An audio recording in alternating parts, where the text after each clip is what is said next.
Brazil Brazil করছেন না, Argentina করছেন না, ইংল্যান্ড করছেন না, ইটালিয়া করছেন না, ওদের সাথে ওদের সাথে ওই দর্শকদের সাথে আল্লাহ, ওই সমর্থকদের সাথে আল্লাহ উঠাবে। কথাগুলো তিতা কিন্তু বাস্তব, কথাগুলো তিতা কিন্তু বাস্তব। ওদের সাথে উঠতে হবে, ওই ল্যান্ডাগুলোর সাথে উঠতে হবে, ওই বেশ্যাগুলোর সাথে উঠতে হবে, ওই পতিতাগুলোর সাথে উঠতে হবে, ওই মদ্যপদের সাথে উঠতে হবে, ওই কাফেরদের সাথে উঠতে হবে। ওইটার পিছনে রাত কাটাচ্ছেন না, তালি দিচ্ছেন না, একসাথে বসে আছেন না, ওই কমিউনিটির সাথে উঠতে হবে। আল্লাহ সাল্লাল্লাহু আলাইহি ওয়াসাল্লাম বলেন, মান তাশাব্বাহা বিকাওমিন ফাহুয়া মিনহুম, যে যাদের সাদৃশ্যতা অবলম্বন করবে দুনিয়াতে, ওরা কিয়ামতের দিন তাদের সাথে একসাথে উঠবে। আমার কথা না, আল্লাহর নবীর কথা। ঝগড়া করা লাগলে আল্লাহর নবীর সাথে ঝগড়া করে নিতে দেখা যাবে যে যেই কমিউনিটির সাদৃশ্যতা নিতে, যেই কমিউনিটিকে পছন্দ করতে, যেই কমিউনিটির সাথে চলতে, যেই সাদৃশ্যতা অবলম্বন করতে, কিয়ামতের দিন তাদের সাথে আল্লাহ উঠাবে, তাদের সাথে।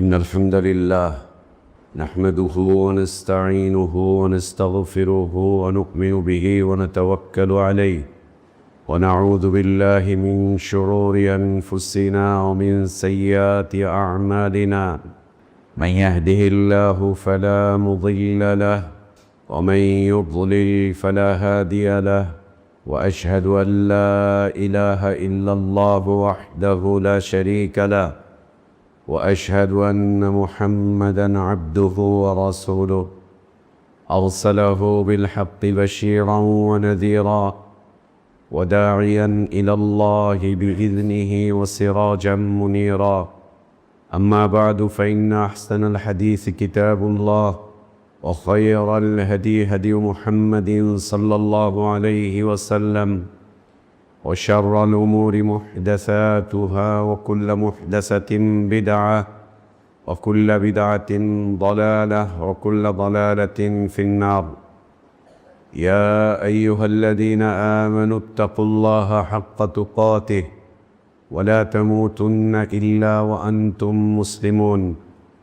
يا أيها الناس اتقوا ربكم الذي خلقكم من نفس واحدة وخلق منها زوجها وبث منهما رجالا كثيرا ونساء واتقوا الله الذي تساءلون به والأرحام إن الله كان عليكم رقيبا. يا أيها الذين آمنوا اتقوا الله وقولوا قولا سديدا يصلح لكم أعمالكم ويغفر لكم ذنوبكم ومن يطع الله ورسوله فقد فاز فوزا عظيما. اللهم علمنا ما ينفعنا وانفعنا بما علمتنا وزدنا علما. اللهم إنا نعوذ بك من علم لا ينفع ومن قلب لا يخشع ومن نفس لا تشبع ومن دعوة لا يستجاب لها. اللهم آت نفوسنا تقواها وزكها أنت خير من زكاها أنت ولينا ومولاها.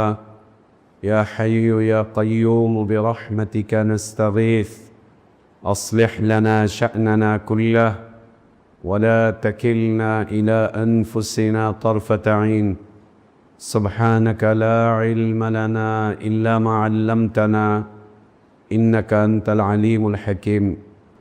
সমস্ত প্রশংসা, যাবতীয় গুণগান একমাত্র, কেবলমাত্র, শুধুমাত্র আল্লাহ রব্বুল আলামিন, আহকামুল হাকিমিন, আরহামুর রাহিমিন, ইলাহুল আলামিনের জন্য, যিনি আমাদেরকে মুসলিম করে সৃষ্টি করেছেন, যিনি আমাদের জন্য উত্তম হালাল রিজকের ব্যবস্থা করেছেন, যিনি আমাদেরকে বিশুদ্ধ হিদায়াতের পথে আহ্বান জানিয়েছেন, যিনি আমাদেরকে মৃত্যু দিবেন, যিনি আমাদেরকে পুনরায় কিয়ামতের দিন তার সামনে হিসাবের মুখোমুখি করবেন এবং বিশুদ্ধ ঈমান, বিশুদ্ধ আমলের ভিত্তিতে যিনি আমাদেরকে নাজাত আর জাযা দান করবেন, সে আল্লাহরই প্রশংসা, যিনি আমাদেরকে জুমার সালাত আদায়ের জন্য পৃথিবীর শ্রেষ্ঠতম পবিত্রতম স্থান মসজিদে আসার তৌফিক দান করেছেন। আলহামদুলিল্লাহ। সালাতু সালাম আমাদের প্রিয় নবী মুহাম্মদুর রাসূলুল্লাহ সাল্লাল্লাহু আলাইহি ওয়া আলিহি ওয়াসাল্লামের প্রতি আল্লাহ সুবহানাহু ওয়া তাআলা যাকে কল্যাণের আধার করে বিশ্ব মানবতার জন্য মুক্তির দূত করে পাঠিয়েছিলেন, যার আদর্শের বাস্তবায়ন করা আমাদের উপর ফরজ করে দেওয়া হয়েছে, যার আদর্শের বাস্তবায়নই প্রকৃত হিদায়াত, কল্যাণ, নাজাত আর সফলতার একমাত্র পথ। আল্লাহুম্মা সাল্লি আলা মুহাম্মদ ওয়া আলা আলি মুহাম্মদ কামা সাল্লাইতা আলা ইব্রাহিম ওয়া আলা আলি ইব্রাহিম ইন্নাকা হামিদুম মাজিদ। আল্লাহুম্মা বারিক আলা মুহাম্মদ ওয়া আলা আলি মুহাম্মদ কামা বারাকতা আলা ইব্রাহিম ওয়া আলা আলি ইব্রাহিম ইন্নাকা হামিদুম মাজিদ। আলহামদুলিল্লাহ, আল্লাহ তাবারক ওয়া তাআলার বিশেষ দয়ায়, তার বিশেষ অনুগ্রহে, তার বিশেষ করুণায় আমরা আল্লাহর পক্ষ থেকে আসা সর্বশ্রেষ্ঠ, সর্বশেষ, তার পছন্দনীয় দিনটুকু জানতে, বুঝতে, মানতে চেষ্টা করছি। আল্লাহর কাছে আমাদের দোয়া, আল্লাহ আমাদের এ দিনই জীবনটুকু কবুল করে নেন, আমাদের ভুলগুলো আল্লাহ সংশোধন করে দেন, আমাদের গুনাহগুলো, অন্যায়গুলো, অপরাধগুলোকে আল্লাহ মাফ করে দেন। আল্লাহ আমাদেরকে ঈমান আর ইসলামের প্রকৃত সৌন্দর্যের উপর বেঁচে থাকার তৌফিক দান করেন। ঈমান আর ইসলামের পূর্ণতার উপরেই আল্লাহ আমাদেরকে মৃত্যু দান করেন। আমিন। সম্মানিত উপস্থিতি, প্রিয় মুসলিম ভাইরা, আজ আমাদের বিষয়বস্তু ঈমানের একটি দিক। ঈমান আল্লাহ একটি জ্ঞান আমাদের জন্য অমূল্য জ্ঞান, যার মূল্য পৃথিবীর কোনো লোক দিতে পারবে না। এবং ঈমান এমন এক বিষয়বস্তু যা পৃথিবীর কোনো বিক্রয় কেন্দ্রে বিক্রি হয় না, যা কোনো পৃথিবীর কোনো বিক্রয় কেন্দ্র থেকে ক্রয় করা যায় না। ঈমান এমন এক সম্পদ যা পৃথিবীর কোনো মিল, কারখানা, ইন্ডাস্ট্রিতে উৎপাদন হয় না। ঈমান এমন এক সম্পদ যা পৃথিবীর কোনো খামারে, কোনো খামারে উৎপন্ন করতে পারে না। এটি আল্লাহ প্রদত্ত বিশেষ এক নিয়ামত। এবং আল্লাহ তার পছন্দনীয় বান্দাদেরকে ঈমান নামক নিয়ামত দান করে থাকেন। ঈমান নামক নিয়ামত আল্লাহ তাআলা দান করে থাকেন। ঈমানকে কেন্দ্র করে আল্লাহ সুবহানাহু ওয়া তাআলা কুরআনুল কারীমে প্রায় ১,০০০ আয়াত নাযিল করেছেন। ১,০০০ আয়াত, অর্থাৎ কুরআনুল কারীমের এক চতুর্থাংশ বিষয়বস্তু হচ্ছে ঈমানের বিষয়। এর মধ্যে রয়েছে ঈমানের পরিচয়, এর মধ্যে রয়েছে ঈমানের বিষয়াবলী, এর মধ্যে রয়েছে ঈমানের আলামা, ঈমানের সিফাত, মুমিনের সিফাত, এর মধ্যে রয়েছে ঈমানিক জীবনের পুরস্কার যা আল্লাহ তাআলা নিজে দান করবেন, সব কিছুই। ঈমানের অনেকগুলো দিক, অনেকগুলো শাখা রয়েছে। আল্লাহ নবী সাল্লাল্লাহু আলাইহি ওয়া আলিহি ওয়াসাল্লাম বলেছেন, আল ঈমান বিল্লাহ, অর্থাৎ ধর্মটা সরল। ঈমানের ৬০টির অধিক শাখা রয়েছে। অন্য হাদিসে রয়েছে ঈমানের ৭৭টি শাখা রয়েছে। অন্য হাদিসে রয়েছে ঈমানের ৭০-এর অধিক শাখা রয়েছে। তো ঈমানকে কেন্দ্র করে অনেকগুলো বিষয় রয়েছে, অনেকগুলো বিষয়। আল্লাহ নবী সাল্লাল্লাহু আলাইহি ওয়া সাল্লাম সাহাবী এসে জিজ্ঞেস করছেন, ভাই ঈমান ইয়া রাসূলুল্লাহ, আল্লাহ রাসূল ঈমান কি? রাসূল সাল্লাল্লাহু আলাইহি ওয়াসাল্লামকে একজন সাহাবী জিজ্ঞেস করছেন, ঈমান কি ইয়া রাসূলুল্লাহ? মানে ঈমান কি? আল্লাহ রাসূল সাল্লাল্লাহু আলাইহি ওয়াসাল্লাম তাকে বলবেন যে ইলা সাল্লাকা আসালাতুকা, যখন ভালো কাজ তোমাকে আলোড়িত করে, এবং তোমার কোনো গুনাহ, কোনো অন্যায়, কোনো পাপ যখন তোমাকে পেরেশান করে, ভালো খারাপ কাজ এবং তোমার কাছে মন্দ মনে হয়, যেটা মন্দ কাজ, এটা ভালো করলাম না, আমি এটা খারাপ করে ফেললাম, এটা আমি খারাপ করে ফেললাম। যে মন্দ বড় থেকে ছোট দিকে, বড় মন্ত্রটা ঠিক আল্লাহর সাথে শেখ করা, আল্লাহর সাথে বই করা, আল্লাহর দিনকে উইটনেস করা, আল্লাহর দিনকে অস্বীকার করা, অবজ্ঞা করা, অবহেলা করা, আল্লাহর দিনকে দিয়ে হাসি ঠাট্টা মজা ব্যঙ্গ বিদ্রুপ করা, এগুলো হচ্ছে বড় ধরনের অপরাধ যা আমরা ছোট মনে করি। এগুলো সবচাইতে বড় অপরাধ যেগুলোকে আমরা আমাদের ইমানের হালাত এমন হয়েছে যে বড়টাকে আমরা এখন ছোট মনে করি, হালকা মনে করি। তোমার গুনাহ, তোমার পাপ, তোমার অন্যায় যখন তোমাকে পেরেশান করবে, হতাশ করবে, তোমার অন্যায়টা যখন তোমাকে খারাপ লাগবে, যাবে যা ঠিক বললাম, কেন বললাম, কি জন্য বললাম, আজ তো আমাদের কাছে আমাদের গুণাগুলো আমাদেরকে পেরেশান করে না, হতাশ করে না, আমাদের গুণাগুলো আমাদেরকে মানসিক কোনো পীড়া দেয় না।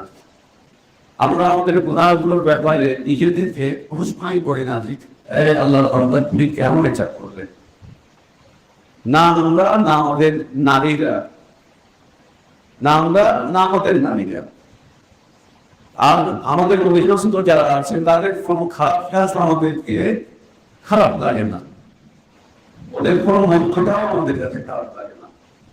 সুবহানাল্লাহ।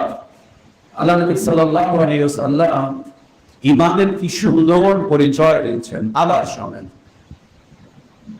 ইলা সামাকা হাসানাতুকা ওয়া সাআকা সাইয়্যাতুকা, তোমার ভালো কাজ, অর্থাৎ আমি আল্লাহর ইবাদত করছি, আল্লাহর দাসত্ব করছি, আল্লাহর আনুগত্য করছি, আল্লাহকে মেনে চলছি, আল্লাহকে সদা সর্বদা সর্ব অবস্থায় স্মরণ করছি, আল্লাহর উপরে তাওয়াক্কুল করছি, আল্লাহর কাছে দোয়া প্রার্থনা করছি, আল্লাহর জন্য জীবনের চেষ্টা করে বিভিন্ন অপরাধীকে পরিত্যাগ করছি।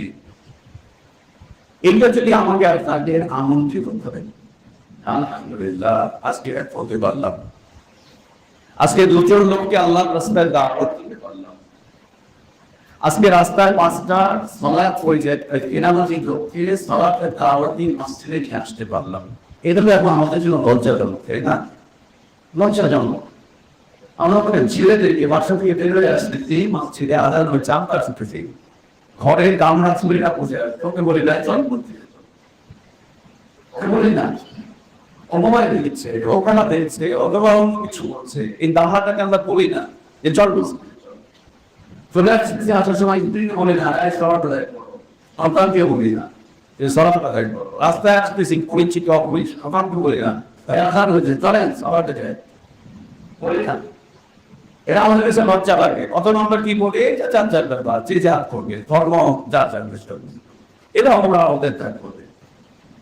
আর এই যে কাঁদারি তাদেরকে দিয়েছি, তারা প্রবৃত্ত আমাদের লোকটা দিয়েছে, ও আমরা মানুষদের আমার বিয়ে দেওয়া হচ্ছে, এটা আপনার কাজ না, এটা আপনার কাজ না, আপনার কাজ নাই যার আপনি বলবেন নাই না, এই চলের আদান হচ্ছে ধরাতে চাই, বলবেন না। সুবহানাল্লাহ। এরকম দাস করে যদি আপনি আনন্দ পান যে আমি লোকজনকে আল্লাহ দিয়ে যাচ্ছি, আল্লাহর কথা বলছি, আল্লাহর মধ্যে আহ্বান করছি মানুষদেরকে, আপনি হালাল খাচ্ছেন, হারাম খাচ্ছেন না, আপনার হৃদয় থেকে আনন্দ বোধ করে, আপনি সুন্নাতের উপরে আছেন, এই সুন্নাতের উপরে থাকাটা আপনার হৃদয়কে যদি প্রশান্তি দেয়, আলহামদুলিল্লাহ। আর কোন বিদাতের রাস্তার উপরে আল্লাহ আমাকে দয়া করে হৃদয় দান করেছেন।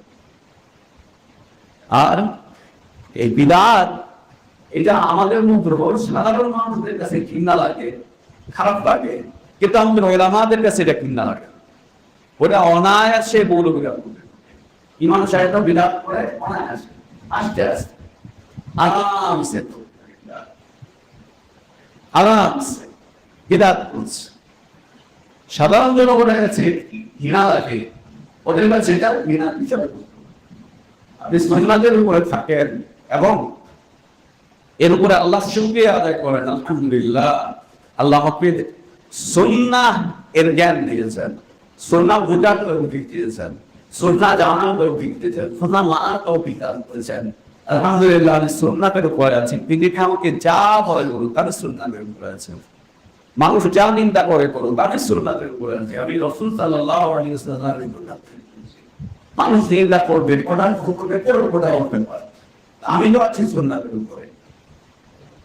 এই হালাত যখন আমার আপনার মন তুলে আসবে, সালাম আদায় করতে পেরে অন্তরের প্রশান্তি করছেন, কোরআন তেলাওয়াত করতে পেরে অন্তরের প্রশান্তি করছেন, সময় মতো যাকাত আদায় করতে পেরে অন্তরের প্রশান্তি করছেন, দান সাদাকা করতে পেরে অন্তরের প্রশান্তি করছেন, দ্বীনের তাবলীগ করতে পেরে অন্তরের প্রশান্তি করছেন। আর অন্যায় কোন ব্যাপারে অন্তরের চাল শুরু হয়ে যায়, কেন আমি এটা বলছি? এই আপেল বাপের রাজনীতির সাথে আমি কেমন, এই আপেল বাপের রাজনীতির সাথে আমি কেন সম্পৃক্ত, আমি কেন সম্পৃক্ত হলাম?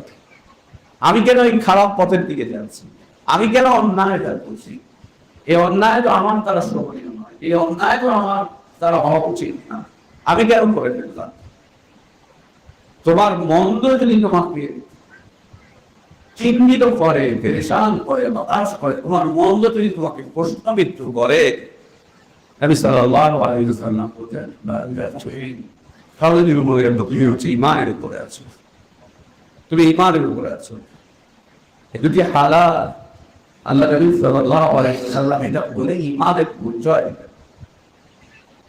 ঈমানের পরিচয় সলমান ঈমান অমূল্য এক নিয়ামত, আল্লাহ প্রদত্ত, যা আমাদেরকে কিনতে হয়, যা আল্লাহ ফ্রিতে আমাদেরকে দান করেছেন, ফ্রিতে দান করেছেন। এই ঈমানের দিকগুলোর মধ্যে একটি দিক হচ্ছে ঈমান বৃদ্ধি পায় এবং ঈমান কমে যায়, ঈমান বাড়ে এবং ঈমান কমে, বাড়লে কম কমে, বাড়তে বাড়তে বাড়তে বাড়তে অনেক দূর পর্যন্ত চলে যায়, বাড়ার কোনো শেষ, অনেক দূর পর্যন্ত চলে যায়, বাড়ার কোনো শেষ। আর কমতে কমতে পড়তে চলতে কখনো কখনো এমন অবস্থা হয় যে ব্যক্তি ঈমান শূন্য হয়ে যায়, তার মধ্যে আর ঈমান থাকে না। আল্লাহ আমাদেরকে হিফাজত করে, ঈমান শূন্যতা থেকে আল্লাহ আমাদেরকে হিফাজত করে। আমাদের কোনো অন্যায়ের কারণে, অপরাধের কারণে, গুনাহের কারণে আল্লাহ রাগান্বিত হয়ে যেন আমাদেরকে কাফিরদের কাতারে, মুনাফিকদের কাতারে, মুশরিকদের কাতারে, মুরতাদদের কাতারে যেন আল্লাহ আমাদেরকে ফেলে না দেন। আল্লাহ আমাদের গুনাহগুলোকে মাফ করে আল্লাহ যেন আমাদেরকে ঈমানের উপর অর্পণের অচল রাখেন। ঈমানের বিপরীত লক্ষণ দেখতে হচ্ছে ঈমান বৃদ্ধি পায়, দ্বিতীয়টি হচ্ছে ঈমান কমে যায়, ঈমান কমে যায়। আজকে আমরা আমাদের ঈমান কমার কয়েকটি কারণ নিয়ে সংক্ষিপ্ত আলোচনা করে খুতবা শেষ করব। ঈমানই কমে যায়, ঈমান কমে যায়। আমাদের সমাজের একটা বিশ্বাস আছে, ঈমান কোনোদিন শেষ হয় না, ঈমান কোনোদিন কমে না। জন্মগতভাবে আমি মুসলমান দেশে জন্মগ্রহণ করছি, আমার বাপ বলছে আমার বাপ মুসলমান, তারা বলছে মুসলমান, জন্মগতভাবে আমি মসজিদ দিচ্ছি, এই করছি, এই এলাকায় থাকি, অতএব আমাদের ঈমান করার কোনো কারণ নাই। কবর পূজা করলেও ঈমান করবে না, মালায় পূজা করলেও ঈমান করবে না, চিন্তা করলেও ঈমান করবে না, আকাম কুকাম করলেও ঈমান করবে না, মূর্তি পূজায় অংশগ্রহণ করলেও ঈমান করবে না, দুর্গা পূজা উদ্বোধন করলেও ঈমান করবে না। দুর্গা পূজা উদ্বোধন করলে ঈমান কমবে কি হবে? কমবে, আলেমরা মারা যায়, ওখানে আবার ইমান কমার রাস্তা নেই। হুজুররা যায় দুর্গা পূজার উদ্বোধনে, আবার ইমান করবে না। ইসলামী দলের নেতারা যায় দুর্গা পূজার উদ্বোধন করতে, সরস্বতী পূজার উদ্বোধন করতে, কালী পূজার উদ্বোধন করতে। এটা কি ইমান করার রাস্তা নাকি? ইমান যদি করবো তাহলে হুজুর যেত করবে, আমি সে যেত নাকি, ইসলামী দলের নেতা যেত নাকি? ইন্না লিল্লাহি ওয়া ইন্না ইলাইহি রাজিউন। ইন্না লিল্লাহি ওয়া ইন্না ইলাইহি রাজিউন। ইন্না লিল্লাহি। আজকে পর্যন্ত দেখেছেন আপনি আপনার এলাকার অনেক কিন্তু মানুষ আপনাদের সাথে 5 ওয়াক্ত নামাজ পড়তে আসে, জুমার নামাজ পড়তে আসে।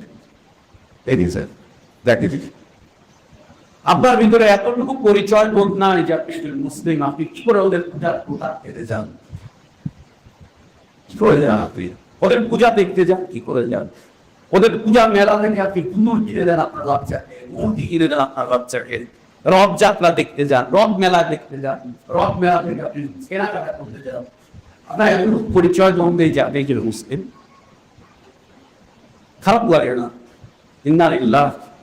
খারাপ লাগে না? এটা অসংস্কৃতি, এটা অপসংস্কৃতি, এটা একটা অসংস্কৃতি, এটা একটা অপসংস্কৃতি। আপনার পরিচয় টাকা আমি কেন দেখে থাকি না? আমার পরিচয় নেই, আমি একজন মুসলিম, আমি কেন যাবো না? যাচ্ছে যাচ্ছে উদ্বোধন করছে, উদ্বোধন করতে করছে। মূর্তি পূজা গিয়ে আল্লাহর কাছে দোয়া করছে, আল্লাহ এই মূর্তি পূজাটাকে দিকে সফল ভাবে করার তৌফিক দিও। ওইটাকে দোয়া করছে, মন্দির উদ্বোধন করছে, করে দোয়া করতেছে, আল্লাহ এই মন্দিরটাকে তুমি সফল রেখো, ভালো রেখো, এখানে যাতে কোনো ধরনের দৃষ্টি না আসে।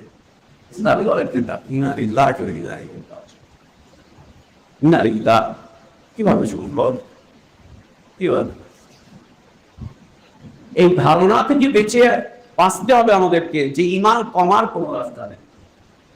এই ধারণা থেকে বাঁচতে হবে আমাদেরকে যে ইমান বের হয়ে যায় না, ইমান শেষ হয় না, ইমান নষ্ট হয় না। এই ধারণা থেকে বাঁচতে হবে আমাদের যে ইমান নষ্ট হয় না। কে বলেছে ইমান নষ্ট হয়? ইমান নষ্ট হয়ে যায়, নষ্ট হয় না। কে বলেছে ইমান নষ্ট হয়? ইমান কমে না। কে বলেছে ইমান কমে যায়? ইমান কলা দিকে চলে আসে, ইমান শেষ হয়ে যায়, একদম বরবাদ হয়ে যায়।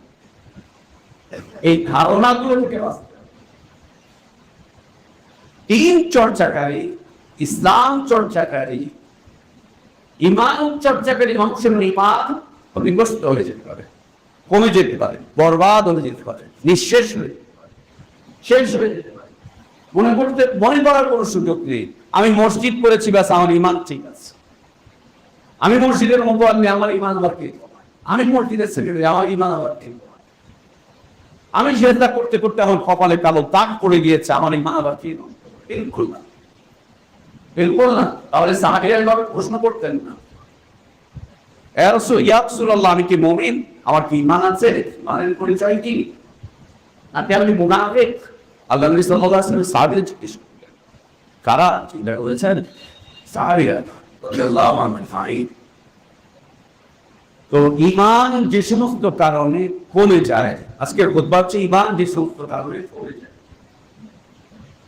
যে কারণগুলোতে ঈমান হবে তার প্রথম কারণ, 7টি কারণ আমরা উল্লেখ করব। 1 নাম্বার কারণ আল্লাহর দ্বীনের জ্ঞান থেকে বিমুখ থাকা, দ্বীনের জ্ঞান অর্জন থেকে বিমুখ থাকা, দ্বীনের জ্ঞান অর্জন করা থেকে বিমুখ থাকা। অনেক কিছুর জ্ঞান অর্জন করে কিন্তু আল্লাহর দ্বীনের জ্ঞান অর্জন করে। অনেক বড় পণ্ডিত, অনেক বড় শিক্ষাবিদ, অনেক বড় জ্ঞানী, অনেক বড় সার্টিফিকেটধারী, উনি অনেক বড় বুদ্ধিজীবী, উনি সমাজসেবী,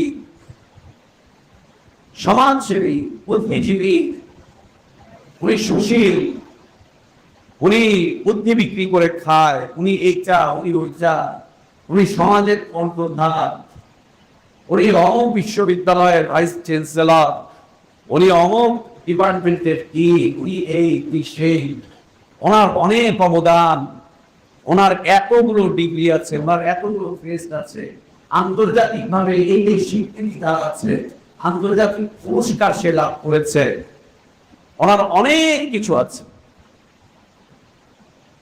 একটা বিষয় থেকে সে নিজেকে একদম বিমুখ করে রেখেছে, সেটা হচ্ছে আল্লাহর দ্বীন সম্পর্কে জ্ঞান অর্জন করা। এর থেকে সে বিমুখ, দ্বীনের জ্ঞান এর বিষয় থেকে সে একদম বিমুখ। দ্বীনের তালিম নেয় না, দ্বীনের দার্স নেয় না, দ্বীন সম্পর্কে জ্ঞান অর্জন করে না, ইলমি মাজলিসে বসে না।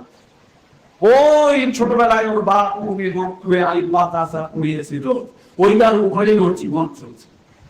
ওই ছোটবেলায় উঠে মসজিদের মক্তবে হুজুর লাঠি পিটা করে দুইটা নিয়ম শিখিয়ে দিয়েছে, ওইটা নম্বরে করছিল। ওই ছোটবেলায় ক্লাস 5-এ 4-এ ইসলাম শিক্ষা করেছে, ওই ইসলামের শিক্ষা করেছে, ওইটার উপরে ওর জীবনটাকে ও চালিয়ে রেখেছে। না দ্বীনের দার্সে বসে, না দ্বীনের তালিম নেয়, না দ্বীনের জ্ঞান অর্জন করে, কিচ্ছু না, কিছুই না। এলেম থেকে যদি কেউ বিমুখ হয়ে যায়, দ্বীনের জ্ঞান থেকে যদি বিমুখ হয়ে যায়, সে কোন শ্রেণীর আর কোন পেশা এরকম এর মধ্যে কোনো পার্থক্য থাকবে না, কোন বয়সের এর মধ্যে কোনো পার্থক্য থাকবে না, কোন লিঙ্গের এর মধ্যে কোনো পার্থক্য থাকবে না। ধনী না দরিদ্র, দেশি না বিদেশি, আরব না অনারব, সাদা না কালো, নারী না পুরুষ, যুবক না বৃদ্ধ, এগুলো কোনো বিষয়বস্তু না, এগুলো কোনো বিষয়বস্তু না। যেই শ্রেণীর হোক, যেই বয়সের হোক, যেই পেশারই হোক, আল্লাহ দ্বীনের জ্ঞান অর্জন করাটাই হচ্ছে ঈমান স্থিতিশীল থাকার একটা মাধ্যম। পরবর্তী ঈমান স্থিতিশীল থাকবে, ঈমান টিকে থাকবে, ঈমান টিকে থাকবে, ঈমান স্থিতিশীল থাকবে। ঈমানের উপরে থাকা যাবে যদি আমরা দ্বীনের জ্ঞানটুকু অর্জন করি।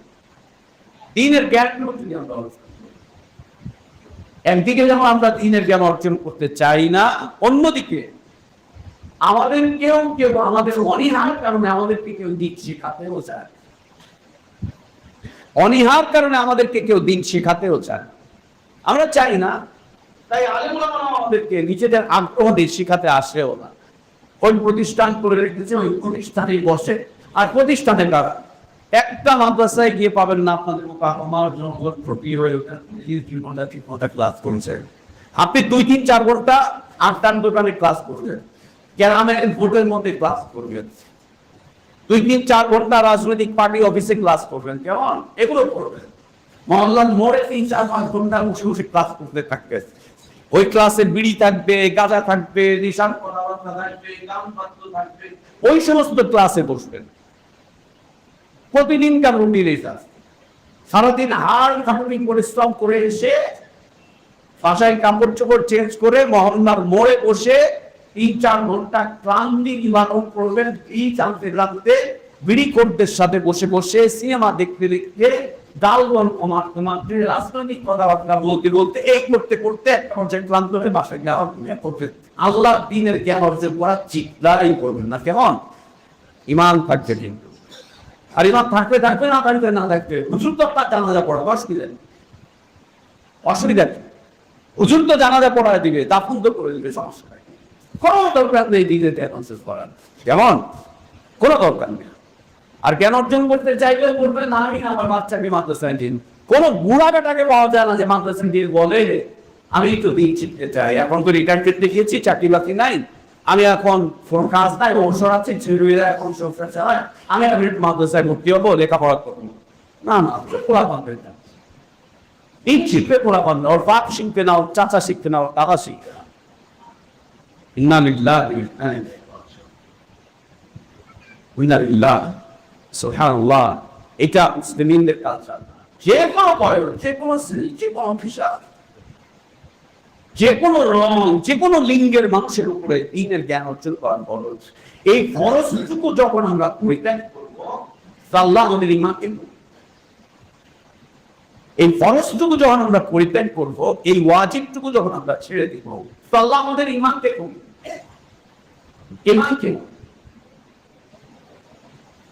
ঈমানকে কমিয়ে দিবেন, ঈমানকে দুর্বল করে দিবেন, একদম দুর্বল করে দিবেন। আল্লাহ তাআলা আমাদের ঈমানকে একদম দুর্বল করে দিবেন। আল্লাহ তাবারক ওয়া তাআলা আমাদের ঈমান কমে যাবে। কমতে কমতে কমতে কমতে একটা পর্যায়ে আসবে যে ইমান এত কমেছে আর কিছু নেই, আর কিছু নেই। ইমান কমেছে আর কিছু নেই। আমরা আমাদের বিভিন্ন দ্রব্যাদি পাত্রের মধ্যে রাখি, বিভিন্ন বিশেষ করে আমাদের মহিলারা একটা ডাব্বার মধ্যে চাল রাখে, আর এক ডাব্বায় মুড়ি রাখে, অথবা আমরা দেখেছি ওই যে কলসির মধ্যে পানি রাখি। আমরা যেটাই করি পাত্রের মধ্যে আমরা আমাদের জিনিসগুলো রাখি। যতক্ষণ পর্যন্ত পাত্রের জিনিসগুলো থাকে আমরা তখন সেখান থেকে নিয়ে ব্যবহার করতে পারি। যখন না থাকে ওইটা উল্টে দিলেও ওর থেকে আপনি কিছু পাবেন, উল্টে দিলেও ওর থেকে কিছুই পাওয়া যাবে না, কিচ্ছু বেরোবে না, কিছুই বেরোবে না। যে একই অবস্থা ইমান তলানিতে যেতে যেতে পড়তে এমন একটা হালাত, এই উম্মাতের এমন এক হালাত হয়েছে, কোন অবস্থাতেই আর অন্তরের ভিতরে ইমান নেই। ওকে এখন যাই করেন ইমান বের হয় না। যাই কথাবার্তা বের হয়, রাজনীতি বের হয়, অর্থনীতি বের হয়, সমাজনীতি বের হয়, পীর মুরিদি বের হয়, তন্ত্র বের হয়, পীর তন্ত্র বের হয়, অনেক কিছু বের হয়, ইমান বিষয়বস্তু বের হয় নাই। তো কেন কিভাবে বের হবে? থাকলে না বের অন্ত নাই কেন? দিনের জ্ঞান নাই। নাই কেন? দিনের জ্ঞান নাই। দিনের জ্ঞান। ওর ছোট বাচ্চারা 10টা হাদিস বলতে পারে, ওর ছোট বাচ্চারা 10 বছর 11 বছর বাচ্চা কোরআন হিফজ করে ফেলেছে, ওর বাপের জবান থেকে কোরআনের 5টা আয়াত বের হয়, ওর বাপের জবান থেকে 2-4টা হাদিস বের হয় না। ইমান ওর বাচ্চা বলতে পারে তোতা পার্টি বলবে, ও জানেও না, ওকে ওর উস্তাদ মুখস্থ করেছে তাই ও জানেও না এটা কি বলছে, তোতা পার্টির মুখে করে ও বলছে, কিন্তু তাও বলতে পারে। কিন্তু আফসোস আমাদের, আফসোস আমাদের এই দাঁড়িয়ে বাঁকা মানুষগুলো, আফসোস আমাদের পিতৃত্বের উপরে, আমাদের পিতৃত্বের উপরে আফসোস, আমাদের মনপ্রিয়াদের উপরে আফসোস, যে আমাদের হৃদয় থেকে, আমাদের ভিতর থেকে ইমান সংক্রান্ত, দিন সংক্রান্ত কোন এই শিক্ষা আমাদের ভিতর থেকে বের হয় না, আমাদের ভিতর থেকে বের হয় না।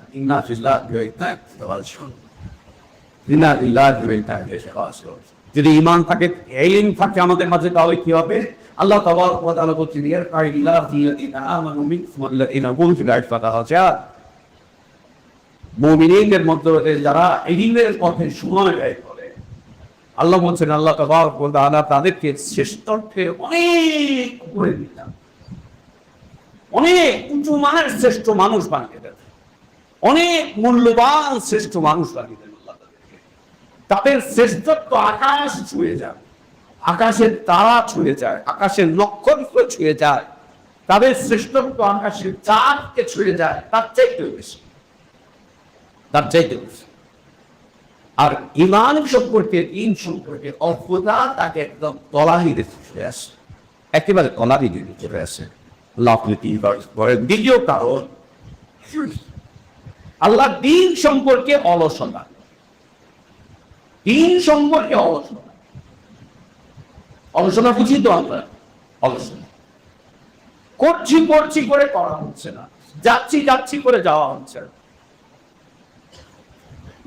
মানছি করে মানা হচ্ছে না, রাজনীতি করছি, সমাজনীতি করছি, ব্যবসা করছি, বাণিজ্য করছি, ওই দিকে আমরা খুব তৎপর, বাড়ি করছি, গাড়ি করছি, বাড়ি দেখাশোনা করছি, বাড়ির কয়টা ইট ভেঙে গেল তা দেখছি, কোথায় প্লাস্টার খুলে গেল তাও দেখছি, কোথায় টাইলস ভেঙে গিয়েছে তাও দেখছি, কোথায় পানি জমাট হয়ে আছে তাও দেখছি, সব দেখছি।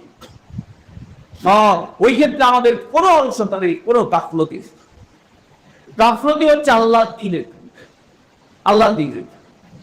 সালাত শুরু করছি আর করা হচ্ছে না, এই কালকে এই করছি, তারপরের দিন, আগের দিন, পরের দিন, আগের দিন, পরের দিন, এই অর্থ ওই অর্থ সে অর্থ করতে একটা পর্যায়ে কবর, একটা পর্যায়ে কবর।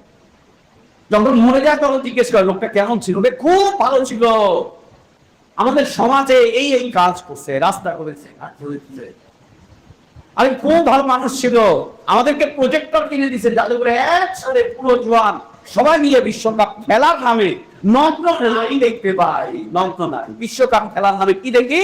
নগ্ন নারী, উলঙ্গ নারী, কাপড় কাপড় খোলা নারী। ইন্নালিল্লাহ, খারাপ লাগে না? আপনি না পুরুষ, আপনি যা খারাপ লাগে না? খেলার নামে নগ্ন নারী দেখেন, অশ্লীল নারী দেখেন, কাপড় চোপড় পরা নারী দেখেন। খেলার নামে আমি দুনিয়ার সবচাইতে খারাপ খারাপ নারী তারকাগুলোকে দেখি, ওদের নাচ দেখি, ওদের উদ্যান ডান্স গুলোকে দেখি, ওদের আকাঙ্ক কামগুলোকে দেখি, খারাপ লাগে না? খারাপ লাগে না? নারীরা খারাপ লাগে না? সারাটা রাত বসে আছে প্রজেক্টরের সামনে, চিল্লাচ্ছে, হাততালি দিচ্ছে, এই করছে, সেই করছে, মারামারি করছে, ঘাটাঘাট করছে, আত্মহত্যা করছে, এই করছে, সেই করছে। এই লোকগুলোকে বলেন যে হয়েছে, খেলা হয়েছে, চল ফজরের নামাজটা পড়ে তারপর বাসায় যা। আমার এখন আমার সময় প্যান্টের মধ্যে পেশাব আছে, পেশাব নিয়ে খারাপ লাগে না? খারাপ লাগে না? খারাপ লাগে অলসতা। দুনিয়া কেন্দ্রিক কোন অলসতা নেই, আল্লাহর দিন কেন্দ্রিক অলসতা। আল্লাহ বলছেন ইয়ালামুনা যাহিরাম মিনাল হায়াতিদ দুনিয়া ওয়া হুম আনিল আখিরাতি হুম গাফিলুন।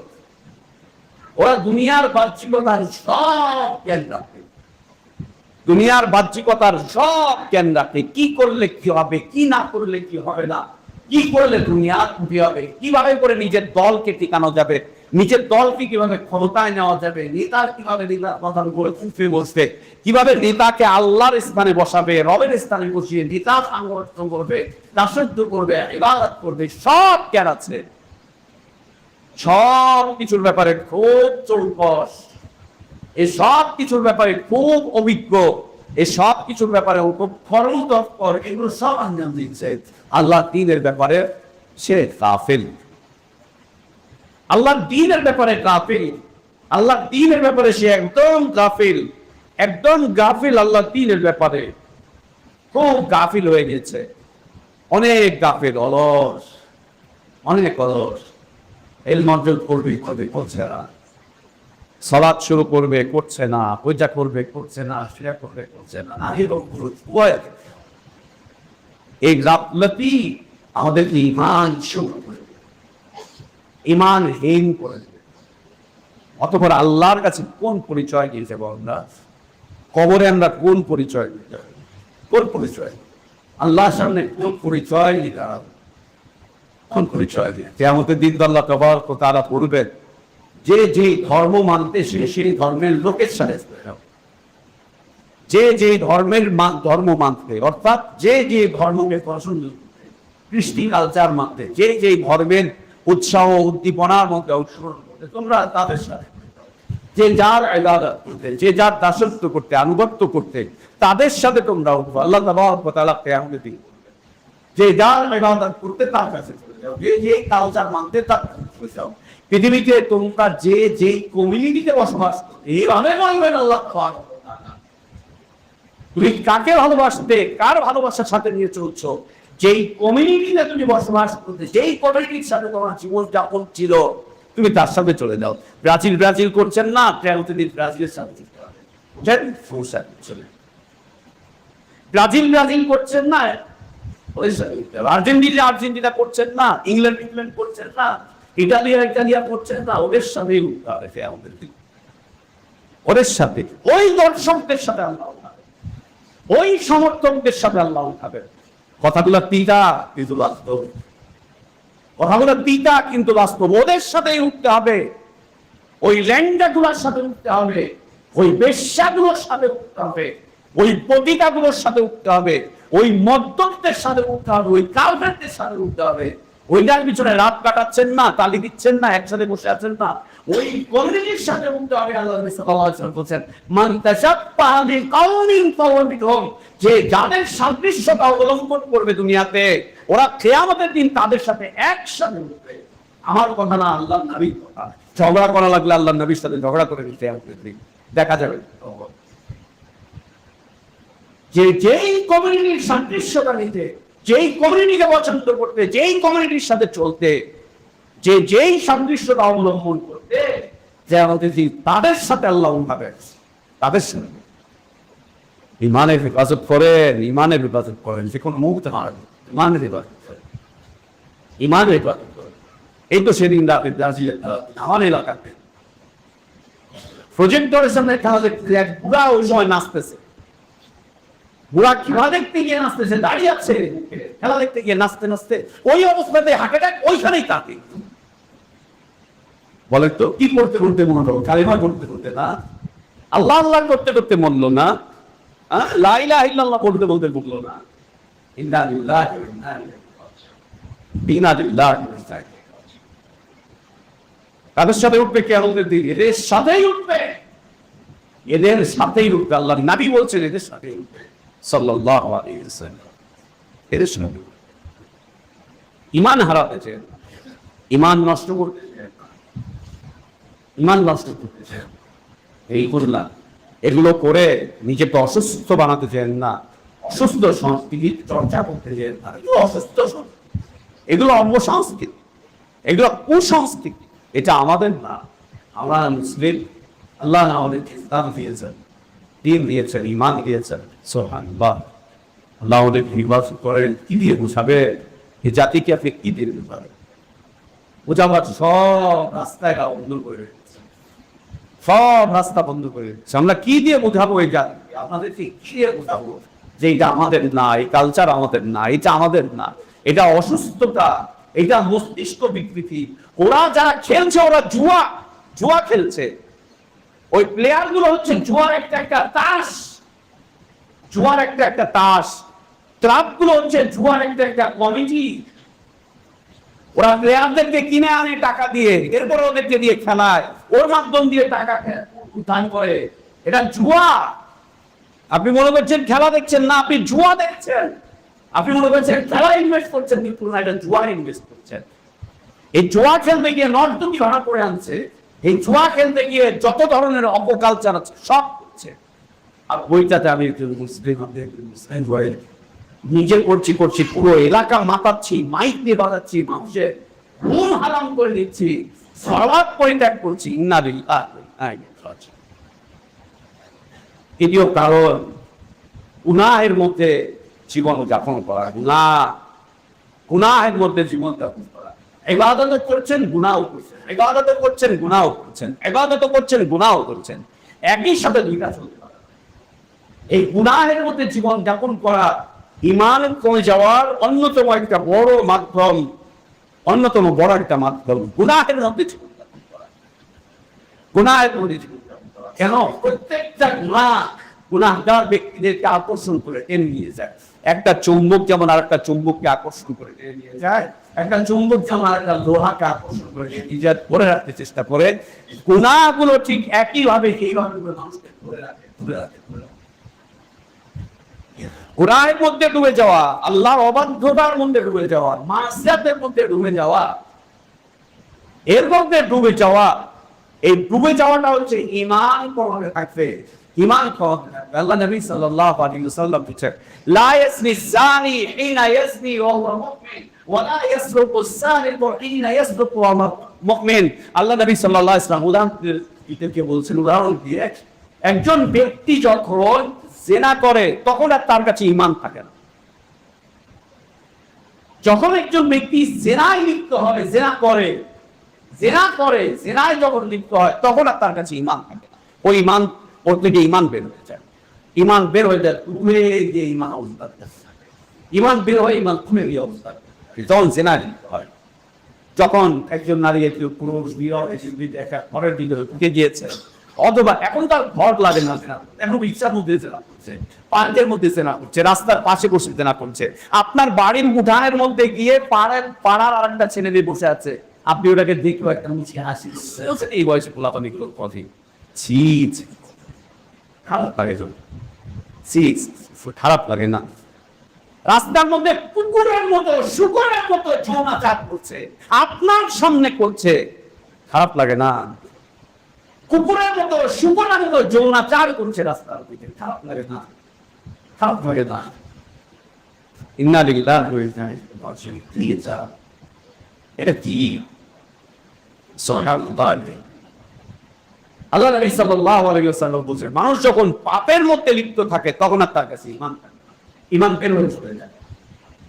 পাপ শেষ করার পরে যখন অনুতপ্ত হয়, তওবা করে, অনুতপ্ত হয়, যখন তওবা করে, তখন তার মধ্যে আবার আর যদি তওবা না করে ওই ঈমান থেকে পাইতে, ওই ঈমান শেষ হয়ে যায়। চতুর্থ কারণ কুপ্রবৃত্তির অনুসরণ করা, কুপ্রবৃত্তির অনুসরণ করা। অন্তর আপনাকে একটা খারাপের দিকে টানছে আর আপনি সেদিকে যাচ্ছেন, টানছে আর যাচ্ছেন, টানছে আর যাচ্ছেন, টানছে আর যাচ্ছেন। এই অবস্থাতে ঈমান চলে যায়। পঞ্চম কারণ দুনিয়ার মোহ, দুনিয়ার আকৃষ্টতা, দুনিয়ার যে সমস্ত আকৃষ্টতা, দুনিয়া যে আপনাকে টানছে, দুনিয়া যে আপনাকে টেনে টেনে টেনে টেনে দিকে নিয়ে যাচ্ছে, এর মাধ্যমে ঈমানই, অন্য কিছু বলছে না, ঈমান কমতে থাকছে, ঈমান কমতে থাকছে, ঈমান কমতে থাকছে। দুনিয়ার ঈমান কমিয়ে দিবে। ষষ্ঠ কারণ কাফের মানুষদের সাথে চলা ফেরা, উঠা বসা করা। সালাত পরিত্যাগকারী মানুষের সাথে চলবেন, ঈমান কমবে। দিন বিদ্বেষ মানুষের সাথে চলবেন, ঈমান কমবে। নাস্তিকদেরকে বন্ধু বানাবেন, ঈমান কমে যাবে। বেদিন মানুষদের সাথে চলাফেরা, উঠা বসা, মাসালা করবেন, ঈমান কমতে থাকবে, ঈমান কমতে থাকবে। অতএব বন্ধু চয়ন করতে গিয়ে সাবধান। কার সাথে বন্ধুত্ব করছেন, কার সাথে বন্ধুত্ব করছেন, কার সাথে চলাফেরা করছেন, কার সাথে উঠা বসা করছেন। বন্ধুত্ব করতে গিয়ে সাবধান, খুব সাবধান। বন্ধুত্ব করতে গিয়ে, চলাফেরা করতে গিয়ে সাবধান, আত্মীয়তা করতে গিয়ে সাবধান। যে কাদের সাথে করছেন, যাদের সাথে চলাফেরা, উঠা বসা, আত্মীয়তা করছেন, এরা আপনার ঈমানকে দুর্বল করে দিবে না তো? এরা আপনার ঈমানকে বিনষ্ট করে দিবে না তো? ঈমানকে বরবাদ করে দিবে না তো? আল্লাহ তাআলা বলছেন, ইয়া আইয়ুহাল্লাযীনা আমানু তাকুল্লাহ ওয়া কুনু মা'আস সাদিকিন। এই ঈমানদাররা, তোমরা আল্লাহকে ভয় করো এবং দুনিয়াতে জীবন যাপন করতে গিয়ে তোমরা সাদিকিনদের সাথেই জীবন যাপন করো। সাদিকিন কারা? সাদিকিন হচ্ছে মুমিন, মুসলিমিন, সালাত আদায়কারী, সিয়াম পালনকারী, আল্লাহ ভীরু, হালাল জীবনযাপনকারী, হারাম পরিত্যাগকারী, এরা হচ্ছে সাদিকিন। এদের সাথে জীবন, এদের সাথে জীবন যাপন করো। আজকের খুতবার শেষ বিষয় শয়তানের পদাঙ্ক অনুসরণ করা। শয়তানের পদাঙ্ক অনুসরণ করা। যত বেশি শয়তানের পদাঙ্ক অনুসরণ করবেন, শয়তানের পথে চলবেন, শয়তানের দাবিগুলো পুরো করবেন, তত বেশি ঈমান। আল্লাহ তাবারক ওয়া তাআলা বলছেন, ওয়ালা তাত্তাবিউ খুতুওয়াতিশ শাইতান, তোমরা শয়তানের পদাঙ্ক অনুসরণ করতেছো না, ইন্নাহু লাকুম আদুউউম মুবিন। নিশ্চয়ই শয়তান তোমাদের স্পষ্ট শত্রু, সবচাইতে বড় শত্রু হচ্ছে শয়তান। এর পদাঙ্ক অনুসরণ, এর পিছনে পিছনে চলতে চেও না। যদি করি, এরা আমার ঈমানকে বরবাদ করে দিবে, ঈমানকে শেষ করে দিবে। আল্লাহ আমাদের ঈমানকে নিকাশ করে।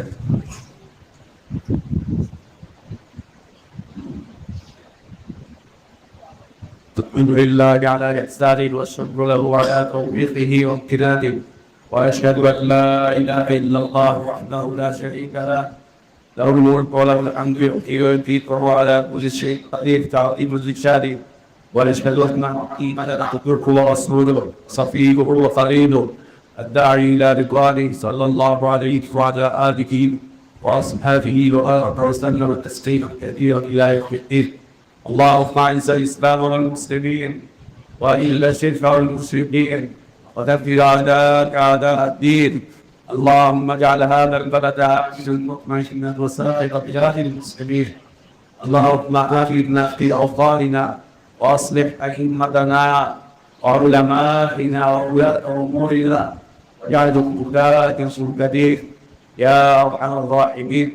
اللهم اصلح لنا ديننا الذي هو عصمة أمرنا، واصلح لنا دنيانا التي فيها معاشنا، واصلح لنا آخرتنا التي إليها معادنا، واجعل الحياة زيادة لنا في كل خير والموت راحة لنا من كل شر.